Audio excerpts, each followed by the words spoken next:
Hello friends, welcome back. In this video, I'm going to share my adventure having high tea and what exactly it did to my blood sugar. I'm going to share each step of the way, what I ate, how far off I was with the guessing, what the food did to my blood sugar, and what I did about it. So make sure you watch to the end of the video where I share how it all ended and provide my unique "Was the insulin worth it?" rating. For those who are new to my channel, my name is Trevor from Home in the Range, where I share easy to use tips to help you navigate your diabetes journey more successfully. I've been living with type 1 diabetes for 42 years, worked as a diabetes educator, and raised 2 type 1 kids, and have a mission to share everything that has helped me along my diabetes path.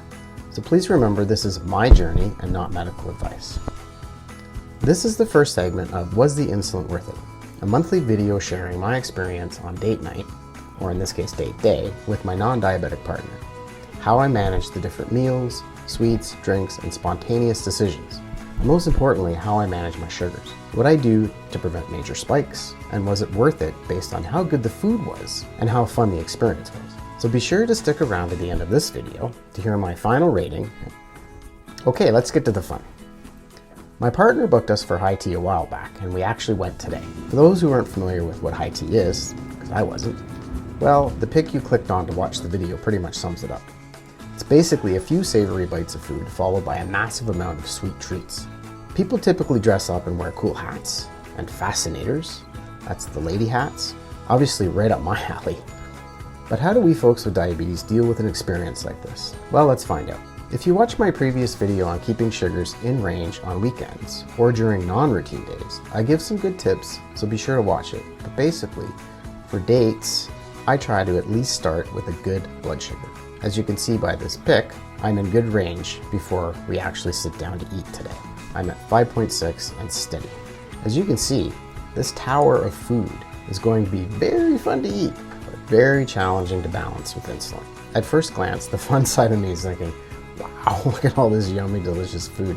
But the type 1 brain, the diabetic brain, which is very difficult to turn off, as you all know, is chiming in saying, you know, you're going to suffer later. Be sure to stay tuned to see what happens.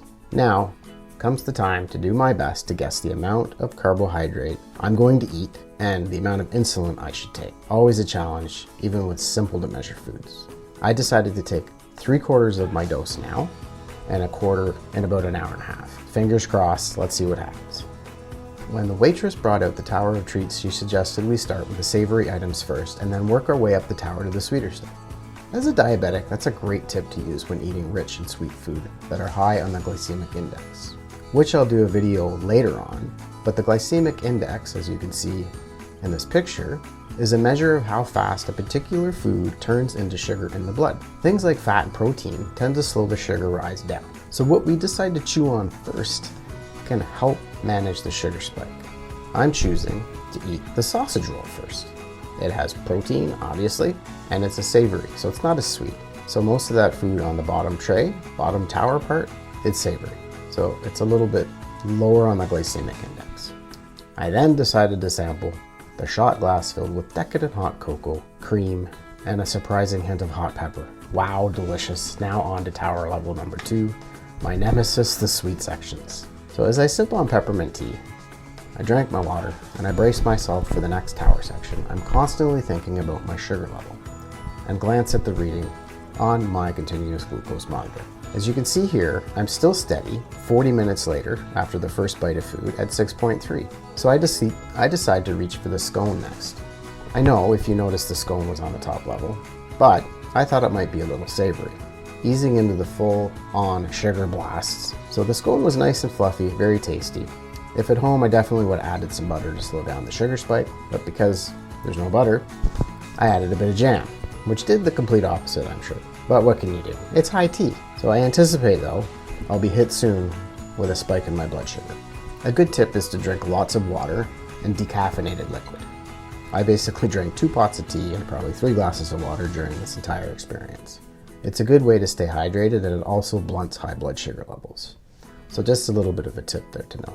Now time to polish off level 3 and level 2 of the tower. I reach for the sweetest items on the tower. The cute little marshmallow snowman smiley cookie, which was delicious, I might add. Now for the Christmas tree cookie. Festive looking, tasty, but way too sweet. I've never had really a sweet tooth. which I guess was a blessing growing up. So I'm really out of my league here. I don't normally eat these types of foods. Anyway, I decided to keep going. So next I grabbed the little Santa meringue hat. Basically like a lemon meringue pie, only it's a little tiny Santa hat. Super tasty, light, fluffy, my kind of dessert. Then I went for the ginger loaf, because there's 2 items left. So we decided to finish off the ginger loaf first, and then go for the final item we left for last, at my partner's suggestion, the rum butter ball. Very, very delicious. So I'm not a food blogger. That's not my point. My point is to just share what these foods do to blood sugars. Basically, that's it. So I decided to check my blood sugar once again before I eat the rum butter ball. So as you can see, I'm 8.8 now, and I'm trending slightly upwards on a diagonal, so not too bad. And we're about an hour and a half into the experience. So I think to myself, oh, that's not too bad. Got a lot of food on board though, and I know my diabetic brain's thinking, you're gonna spike soon. Time to finish off the rum ball. So I reach in with anticipation of an explosion of flavor, and I grab the rum ball, pop it into my mouth, and was not disappointed. Super tasty, super rich, very decadent, chocolatey, hint of rum. Absolutely delicious way to finish off this experience. So we sit for a while, we sip some tea, have some more fluid, talk about our favorites, mine being the sausage roll and the snowman cookie and the hot chocolate. So I get up and head to the washroom for the second time, which I didn't add earlier. But with diabetes, sugar starts to climb, body needs to get rid of the sugar, so you end up urinating a lot. So it was starting to happen. I could feel it. So I decided to check my sugar again. As you can see, the double arrow up at 13.1. So we're about an hour and a half, getting on 2 hours into this experience, and the food is turning into sugar very fast at this point. A lot of high sugar foods, high glycemic index foods, and I likely didn't take enough insulin. So I correct, and we wrap up and head out. Please stick around to see what happens and how I rate if the insulin was worth it. Also, hit the like button and leave a comment if you're enjoying the videos.